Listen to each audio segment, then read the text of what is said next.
In the year 2000, a man named Reed Hastings boarded a plane to Dallas, Texas. He was nervous. His company was small, it was losing money, and he was flying to meet the most powerful entertainment company on the planet, to beg them to buy him. He walked into the headquarters of Blockbuster Video and made a simple offer. Buy my little startup for $50 million, and I'll run your online business for you. The executives in that room looked at each other, and they laughed. They actually laughed him out of the building. That little startup was Netflix. 10 years later, Blockbuster would be bankrupt. 9,000 stores gone. And the company they laughed at would grow into one of the most valuable media companies in history. This is the story of how a giant dug its own grave while it was still smiling, and the one mistake inside it that can kill any business, including yours. To understand the fall, you have to understand how enormous the empire was. Blockbuster opened its first store in 1985, and it didn't just grow, it conquered. Through the 90s, it opened a new store roughly every 17 hours. At its peak, Blockbuster had over 9,000 stores and 60,000 employees. There was a Blockbuster within a 10-minute drive of nearly every home in America. Friday night in America meant one thing. You drove to the big blue and yellow store, wandered the aisles, and picked a movie. It was a ritual. It felt permanent. Blockbuster wasn't a company, it was a habit built into the culture. Billions in revenue, a brand everyone on earth recognized. From the outside, it was invincible. And here's the thing about invincible companies. They stop asking the one question that keeps a business alive. Where is our money actually coming from? And what happens if that source disappears? Because Blockbuster's money was coming from something it should have been terrified of. Here is the number that explains everything. Blockbuster made around $800 million a year, from late fees, not from renting movies, from punishing customers who brought them back late. $800 million a year. Roughly 16% of their entire revenue came from fees their own customers despised. Think about how strange that is.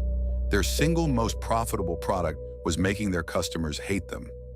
Every late fee was money in the bank, and a small act of resentment deposited into the mind of a customer. For years, that resentment didn't matter.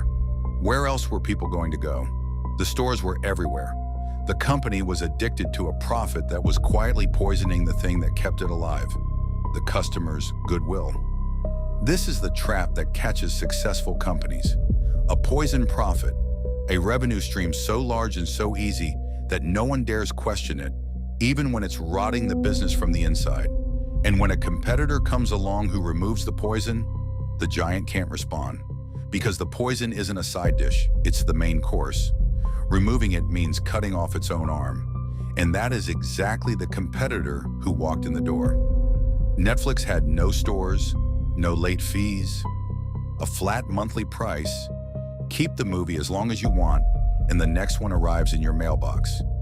It was everything the customer secretly wanted, and everything Blockbuster couldn't offer without destroying its own best number.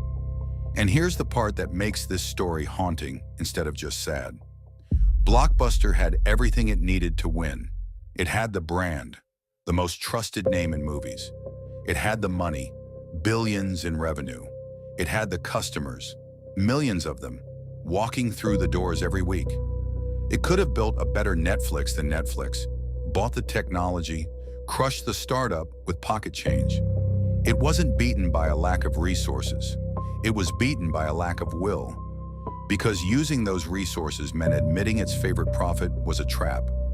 The giant wasn't weak, it was comfortable. And comfort, at scale, is more dangerous than weakness. So when Reed Hastings made his $50 million offer in that Dallas boardroom, the Blockbuster executives weren't being stupid.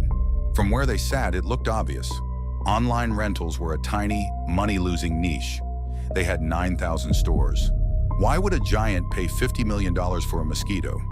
But they were measuring the wrong thing. They looked at Netflix's size and saw something harmless. They should have looked at Netflix's direction. Size tells you where a company is today. Direction tells you where it's going to be.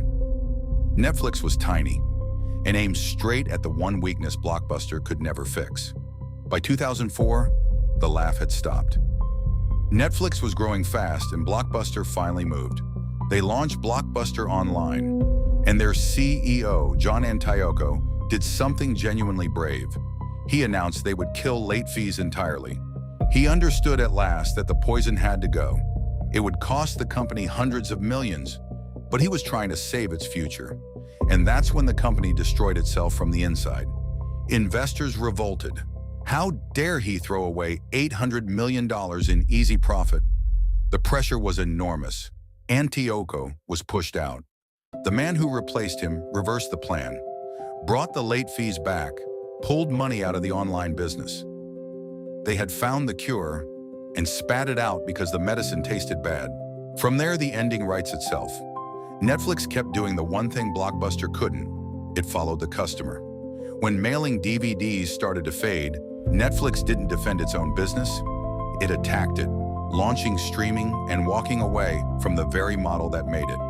That is the exact opposite of what Blockbuster did. Blockbuster, meanwhile, was drowning. Over $1 billion in debt, revenues in free fall, stores that once printed money now sat half empty on Friday nights because the ritual had moved into people's living rooms, one click at a time. In 2010, Blockbuster filed for bankruptcy.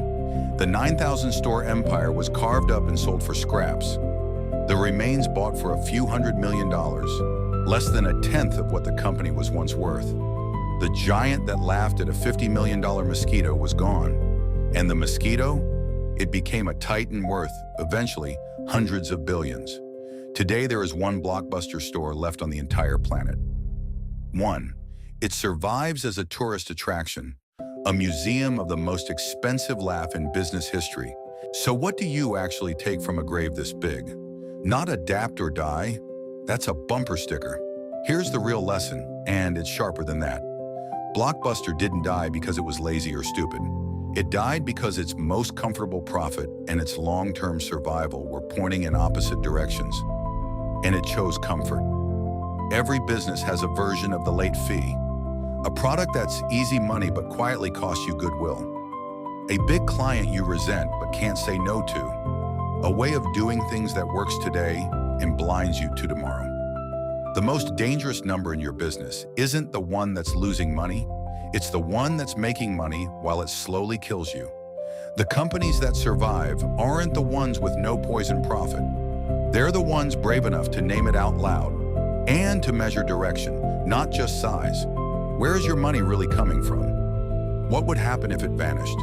And is the thing making you rich today the same thing that will make you extinct tomorrow? Blockbuster never asked. That's the whole story. If this made you look at your own business a little differently, that's the point. This channel takes the stories behind how companies live and die and turns them into systems you can actually use.